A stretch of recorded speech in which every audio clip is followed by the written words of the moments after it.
جناب اسپیکر کہ آپ کسی بندے کے سامنے ایک انگلی اٹھاتے ہیں کہ پلاب پارٹی اسی طرح ہے تو 4 انگلی آپ کی طرف ہو جاتی ہے. اپنے گریبان میں جان کر دیکھ, عوامی نیشنل پارٹی نے اس وقت بھی دہشت گردی کی, شدت پسندی کی مخالفت کی اور اس کی قیمت ادا کی.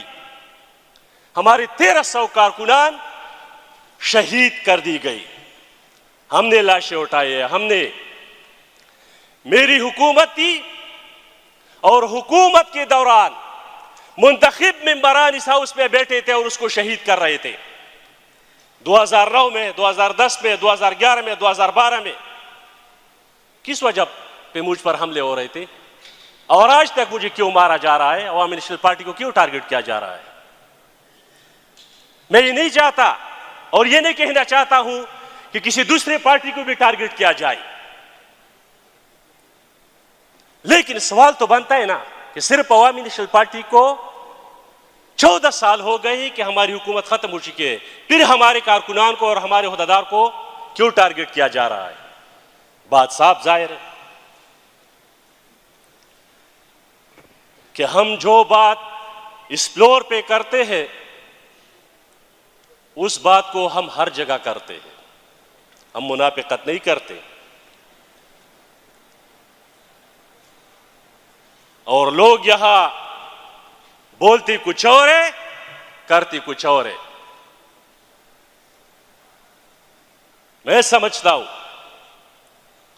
اس صوبے کا سب سے ٹاپ مسئلہ وہ بدامنی ہے اور اس بدامنی کے خاتمے کے لیے ضروری ہے, ہماری تجویز ہے صوبائی حکومت, وفاقی حکومت اور سیکیورٹی ادارے جس کی فرض بنتی ہے, جس کی فرض عین ہے, انٹیلیجنس ایجنسیاں سب مل بیٹھ کے اس کے لیے لاہ عمل بنائے, حکمت عملی وضع کرے اور اس کی خاتمے کے لیے ٹھوس اقدامات اٹھائے اور عوام کو تحفظ فراہم کرے. اگر آپ یہ کہتے ہیں کہ بندوق والوں پر ہماری زور نہیں چلتی, صوبائی حکومت جب فلور پہ یہ بات کرتی ہے, چلو وہ تو جرنیل شاہی ہے, برطانوی استعمار سے لے کر آج تک یہ سسٹم چلا رہا ہے, تو اس افسر شاہی کو تو کنٹرول کرو نا, ان بیوروکریسی کو کنٹرول تو کرو نا. آپ سے تو بیوروکریسی بھی کنٹرول نہیں ہو رہی. ادھر عبید اٹھانا, عبید کہہ رہا ہے کہ سی ایم صاحب نے بھی ڈائریکشن دی تھی, کمیٹی نے بھی ڈائریکشن دی تھی, پچھلے 1 سال سے میں فلور بھی بات کر رہا ہوں, لیکن ہیلتھ ڈپارٹمنٹ اس حوالے سے کچھ اقدامات نہیں اٹھا رہے. سی ایم صاحب کی ناک کی نیچے چیف سیکرٹری بیٹا ہے, کبھی اس چیف سیکرٹری کی بھی جو ہے نا ذرا حال احوال پوچھے کہ آپ نے مختلف ڈپارٹمنٹ اپنے بندوں کو پراکسیز کی طرح فٹ کیا ہوا ہے اور ہر جگہ آپ نے اپنے بندے بٹھائے ہیں, پوری صوبے کو آپ نے ارغمال بنایا ہے. کیوں, کس لیے؟ اربوں کربوں کی جو کرپشن ہو رہی ہے اس پر آپ جو ہے نا کہ بند نہیں کر سکتے. کل آپ لوگوں کی سیمی فائنل میں صوبائی صدر پاکستان تحریک انصاف جنید اکبر نے کہا ہزاروں لوگوں کے سامنے, پوری ملک کے سامنے, عوام کے سامنے کہ ہماری صوبے میں کرپشن ہو رہی ہے, وزراء اور مشیر کرپشن میں لگے ہوئے ہیں. میں چلو اپوزیشن سے ہوں, آپ اسے اختلاف کر سکتے کہ اپوزیشن کا بندہ ہے ہمارے اوپر الزام لگا رہا ہے, وہ تو آپ کی پارٹی کا پریزیڈنٹ ہے, اس کا جواب کون دے گا کہ صوبے میں کرپشن نہیں ہو رہی اور کس لیول کی کرپشن ہو رہی ہے؟ آپ یہ جرنیل شاہی بدمست ہاتھی ہے تو یہ افسر شاہی سانڈ ہے, سانڈ, اس سانڈ میں نکیل ڈالے. اگر آپ لوگوں میں ہمت ہے اور آپ لوگ واقعی اس صوبے کے حکمران ہیں اور آپ کے پاس اختیارات ہیں, اگر آپ کے پاس اختیارات نہیں تو کھل کر اقرار کرے کہ نہ تو ہم جرنیل شاہی کو کنٹرول کر سکتے ہیں اور نہ افسر شاہی کو کنٹرول کر سکتے ہیں. اس صوبے کے عوام کی, 5 کروڑ عوام کی وقت برباد نہ کرے. ایک طرف بدامنی, دوسری طرف کرپشن, تیسری طرف سیلاب سے لوگ جو ہے نا سفر ہو رہے ہیں. چوتھی طرف سے آپ ٹیکسز لگا رہے ہیں ملاکنڈ ڈویژن اور ایکسپارٹا پر. اب آتے ہیں آخری بات پر. جناب اسپیکر, میں اپنے بات کو وائنڈ اپ کرنے جا رہا ہوں. چلو ان لوگوں کے پاس اختیارات نہیں ہوگی,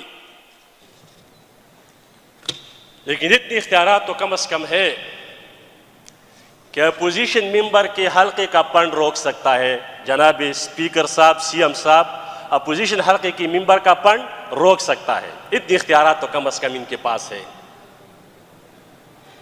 یار خدا کا خوف کرو.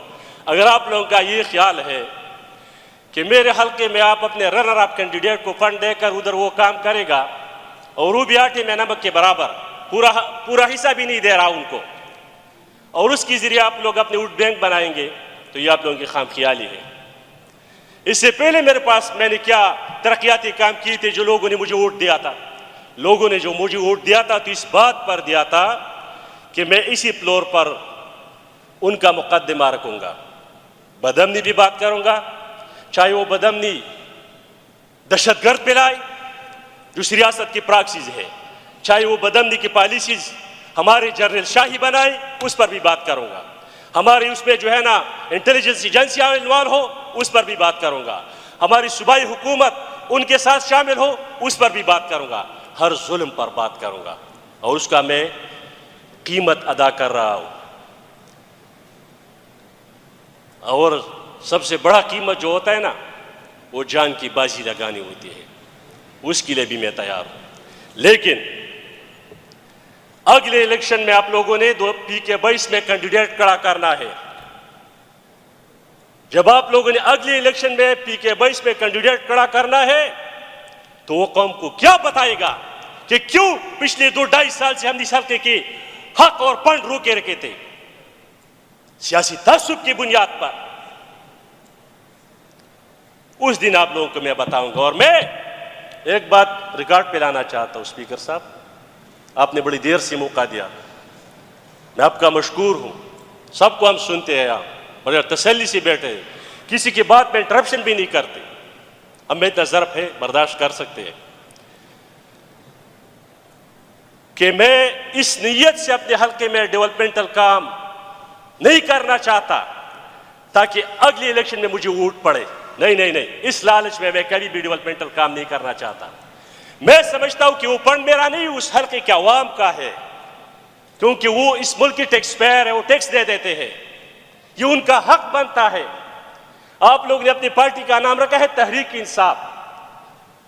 آپ کے اختیار میں جو انصاف ہے وہ آپ کر نہیں سکتے, اور پھر جو ہے نا رونا روتے ہیں کہ اسٹیبلشمنٹ ادھر ہماری اجازت کے بغیر آپریشن کر رہے ہیں, اسٹیبلشمنٹ ادھر ہماری اجازت کے بغیر لوگوں کی پوسٹنگ ٹرانسفر کر رہے ہیں, اسٹیبلشمنٹ ہماری اجازت کے بغیر جو ہے افغانستان کے ساتھ تجارتی راستوں کو بند رکھا ہوا ہے.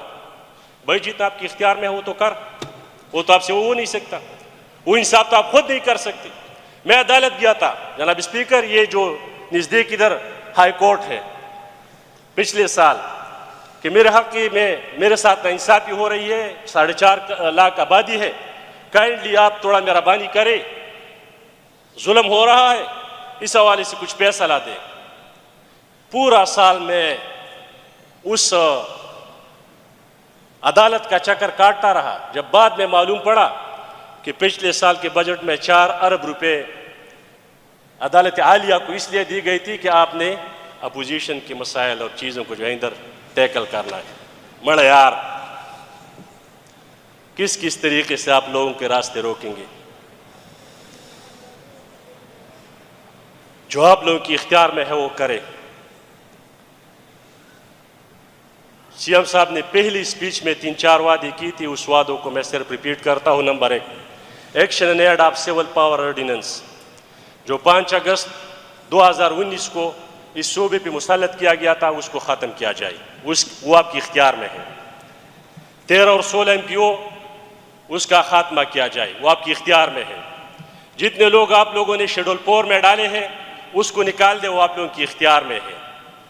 اور قبائلی اضلاع کے عوام جو سفر ہو چکے ہیں اس پر ترس کھائیے. جس طرح آپ نے ضلع خیبر میں اربوں کی اسکیمیں لائی, میں اس پر خوش ہوں. ضلع خیبر بھی ضلع باجوڑ کی طرح 78 سال سے احساسی محرومیوں کا شکار رہا. آپ نے ادھر اربوں کے پروجیکٹس اناگوریشن اس کی میں اس پر خوش ہوں, لیکن اسی طرح کچھ پیسے PK-22 کے لیے بھی رکھ دے, وہ بھی قبائل ہے, وہ بھی صوبے کا حصہ ہے.